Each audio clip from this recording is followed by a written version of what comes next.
नमस्कार। मैं Devaki Meena, assistant professor समाजशास्त्र विभाग, सम्राट पृथ्वीराज चौहान राजकीय महाविद्यालय अजमेर। इससे पिछली क्लास में हमने देखा कि जो सामाजिक घटनाएं होती है उनकी विशेषताओं के बारे में जानकारी प्राप्त करी थी और निष्कर्ष रूप में हमने ये पाया कि सामाजिक घटनाओं का भी वैज्ञानिक अध्ययन संभव है या वैज्ञानिक पद्धति के द्वारा उनका अध्ययन किया जा सकता है, क्योंकि वर्तमान में ऐसी समाजशास्त्र में ऐसी वैज्ञानिक प्रविधियाँ विकसित कर ली गई है जिनके आधार पर या जिनके द्वारा सामाजिक घटनाओं का अधिक से अधिक यथार्थ रूप में वैज्ञानिक अध्ययन किया जा सकता है। तो आज का जो हमारा टॉपिक है वो है विज्ञान, साइंस। आज हम विज्ञान क्या है, इसकी परिभाषाएं कौन सी हैं, इसके बारे में जानकारी प्राप्त करेंगे।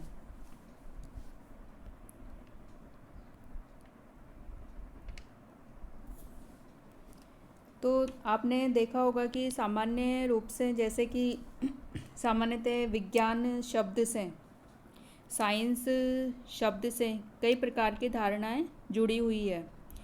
सामान्यतः जैसे आमतौर की भाषा में हम विज्ञान का अर्थ किसी विशेष विषय से लगा लेते हैं, जैसे कि जो विषय है साइंस के जो सब्जेक्ट हैं, जैसे कि केमिस्ट्री है, फिजिक्स है, बॉटनी है, जियोलॉजी है, वनस्पति शास्त्र, भौतिक शास्त्र, प्राणी शास्त्र, रसायन शास्त्र आदि को ही हम विज्ञान मानते हैं या वैज्ञानिक विषय के रूप में स्वीकार करते हैं। परंतु इस प्रकार की जो धारणा है वो गलत है और भ्रम उत्पन्न करती है, क्योंकि कुछ लोग ये समझते हैं कि जो विज्ञान का संबंध प्रयोगशाला से होता है और एक वैज्ञानिक वह है जो कि प्रयोगशाला में प्रयोग करता है और लैब के अंदर विभिन्न प्रकार की जो टेस्ट ट्यूब होती है उनमें केमिकल डाल के परीक्षण करता है। इस प्रकार की धारणा लोगों में पाई जाती है। इसी प्रकार दूसरी ओर जो विज्ञान को एक गणित के सूत्र होते हैं, फॉर्मूलेस होते हैं, उनसे जोड़ लिया जाता है और विज्ञान के अंतर्गत विभिन्न प्रकार के गणित सूत्र और जो फॉर्मूलाज होते हैं उनका समावेश होता है। किंतु इस प्रकार की जो धारणा है वो एक अतिशयोक्तिपूर्ण विचार है, जो कि विज्ञान को एक संख्यात्मक रूप में व्यक्त करता है। इसी प्रकार ये भी एक सामान्य रूप से भ्रम पाया जाता है कि वैज्ञानिक होता है वो एक अत्यंत तीक्ष्ण बुद्धि वाला व्यक्ति होता है, शार्प माइंडेड व्यक्ति होता है, जो कि नए नए सिद्धांतों की बात करता है और वह एक व्यवहारिकता से दूर एक सिद्धांत शास्त्री होता है। इस प्रकार की धारणा लोगों में पाई जाती है। इसी प्रकार दूसरी ओर विज्ञान को एक व्यवहारिक गतिविधियों से, जैसे कि इंजीनियरिंग हो गई या तकनीकी प्रयोग हो गए आदि से भी जोड़कर देखा जाता है। तो विज्ञान के संबंध में इस प्रकार की जो भ्रामक धारणाएं हैं वो सामान्यतः पाई जाती है। लेकिन जो विज्ञान है वो एक विशेष विषय से संबंध नहीं है। विज्ञान के बारे में ये जो सभी धारणाएं हैं ये एक पक्षीय धारणाएं हैं और भ्रम उत्पन्न करती है। हम देखेंगे जो सामान्य समाज में जो या किसी भी चीज़ के बारे में जो सहज ज्ञान होता है व्यक्ति का और एक वैज्ञानिक ज्ञान होता है, उन दोनों में किस प्रकार का अंतर पाया जाता है। तो जो विज्ञान और सामान्य ज्ञान यानी कॉमन सेंस होता है, दोनों का ही संबंध विश्व के बारे में ज्ञान प्राप्त करने से होता है, किंतु दोनों में मूलभूत अंतर पाया जाता है।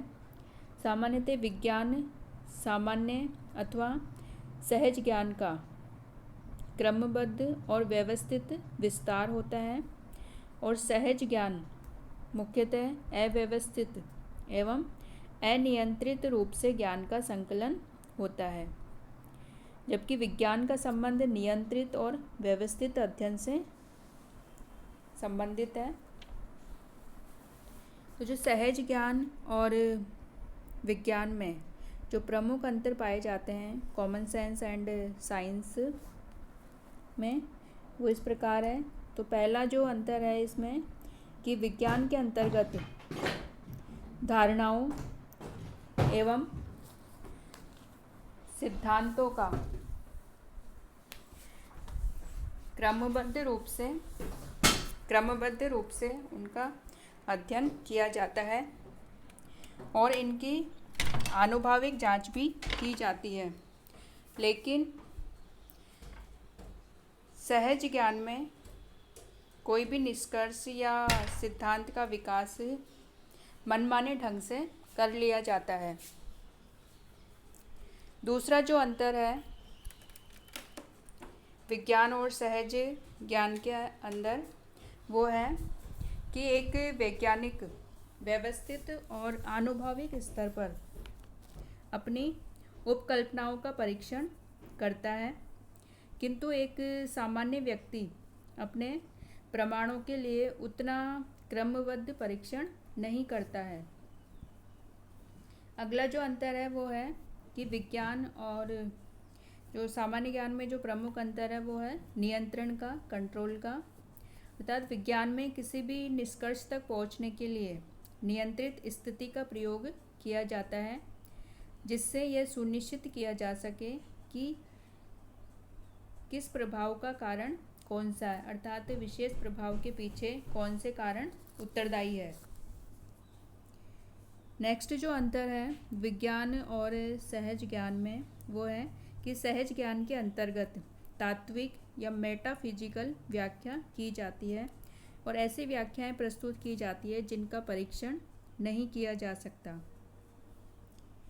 किंतु एक वैज्ञानिक तात्विक व्याख्या का सहारा नहीं लेता और विज्ञान का संबंध उन बातों से है जिनका सार्वजनिक रूप से परीक्षण किया जा सकता है। तो इस प्रकार हम ये कह सकते हैं कि जो सहज ज्ञान है और विज्ञान है उनमें अंतर पाया जाता है और विज्ञान ज्ञान से संबंध है। तो अब हम देखेंगे विज्ञान का वास्तविक अर्थ क्या है, मीनिंग ऑफ साइंस। तो विज्ञान के अर्थ के संबंध में देखते हैं तो दो प्रकार की वैचारिक धारणाएं पाई जाती है। फर्स्ट है स्थिर विचार, स्टैटिक व्यू। इसके अनुसार विज्ञान एक ऐसी क्रिया है जिससे विश्व की क्रमबद्ध सूचना प्राप्त होती है और इस दृष्टि से विज्ञान एक व्यवस्थित एवं क्रमबद्ध ज्ञान है, नॉलेज है, सिस्टमेटिक नॉलेज है। दूसरा जो विचार है, धारणा है, वो है गत्यात्मक विचार, डायनामिक व्यू। इसके अनुसार विज्ञान एक क्रिया है, एक पद्धति है जो वैज्ञानिकों के द्वारा संपादित की जाती है। इसके अंतर्गत न केवल ज्ञान की जो वर्तमान स्थिति है उस पर बल दिया जाता है, बल्कि इसमें निरंतर वृद्धि और निरंतरता पर जोर दिया जाता है। तो इस प्रकार ज्ञान और वैज्ञानिक गतिविधि जिसके आधार पर ज्ञान का संचय किया जाता है, वो विज्ञान के दो प्रमुख पहलू हैं। विज्ञान एक प्रकार का ज्ञान का संचय भी है और एक निश्चित विधि या पद्धति भी है, और ये दोनों ही पक्ष आपस में संबंधित है। और विज्ञान, इस प्रकार हम कह सकते हैं कि विज्ञान का संबंध ऐसे ज्ञान से है जिसका संचय व्यवस्थित, नियंत्रित एवं आनुभाविक ढंग से किया जाता है। यानी वैज्ञानिक पद्धति द्वारा क्रमबद्ध रूप से ज्ञान का जो संग्रह है या ज्ञान प्राप्त किया जाता है, उस ज्ञान को हम विज्ञान कहते हैं।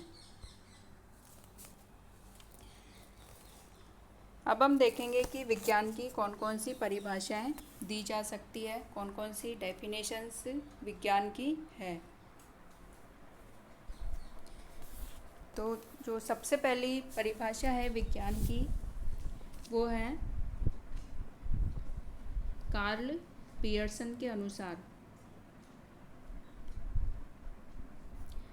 कार्ल पियर्सन ने अपनी पुस्तक द ग्रामर ऑफ साइंस में कहा है कि सभी विज्ञानों की एकता उसकी पद्धति में है, न कि केवल उसकी विषय वस्तु में। इसी प्रकार जो अगली परिभाषा है विज्ञान की वो है जे बिसंज एंड एम बिसंज के अनुसार।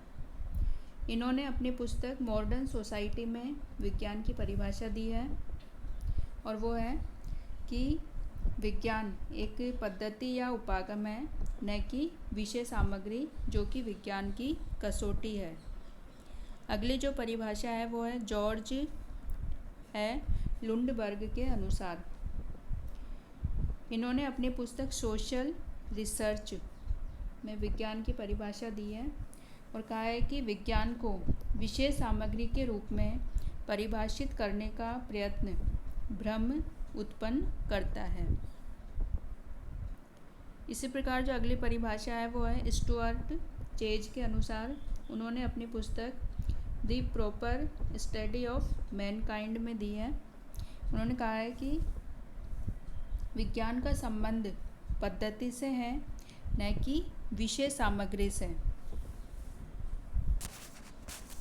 अगली जो परिभाषा है वो है गुड्डे एवं हार्ट के अनुसार।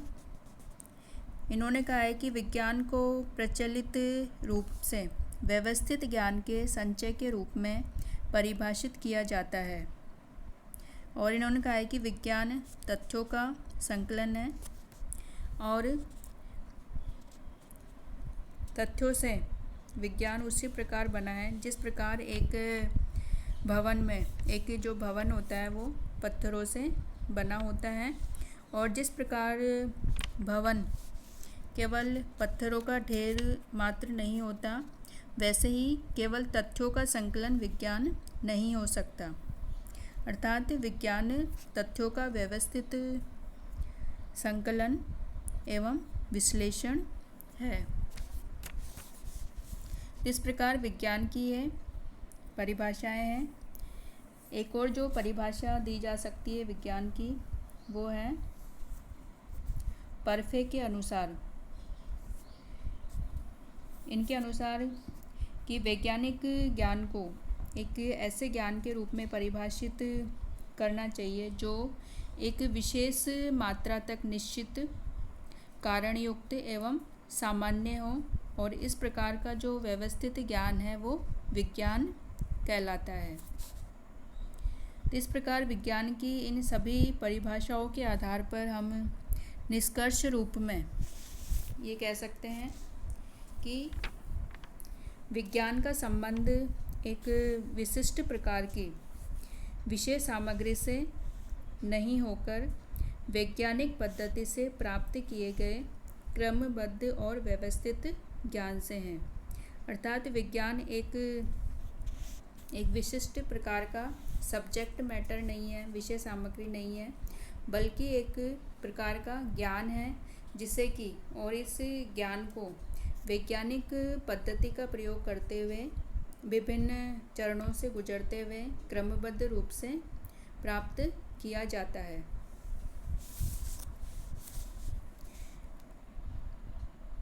इस प्रकार आज की क्लास में हमने देखा कि जो विज्ञान है जिसके बारे में सामान्यतः जो धारणाएं पाई जाती है, गलत धारणाएं हैं कि विज्ञान को सामान्यतः एक विशेष प्रकार के जो साइंस के जो सब्जेक्ट है उनसे उनको जोड़कर देखा जाता है। तो ऐसा नहीं है, बल्कि विज्ञान चाहे वो सामाजिक विज्ञान का कोई विषय हो, चाहे वो समाजशास्त्र हो, तो कोई भी विषय विज्ञान हो सकता है। यदि उस विषय से संबंधित ज्ञान को वैज्ञानिक पद्धति के द्वारा प्राप्त किया जाएगा क्रमबद्ध रूप से, तो वो विषय विज्ञान कहलाएगा, चाहे वो सामाजिक विज्ञान हो या अथवा और कोई विषय हो।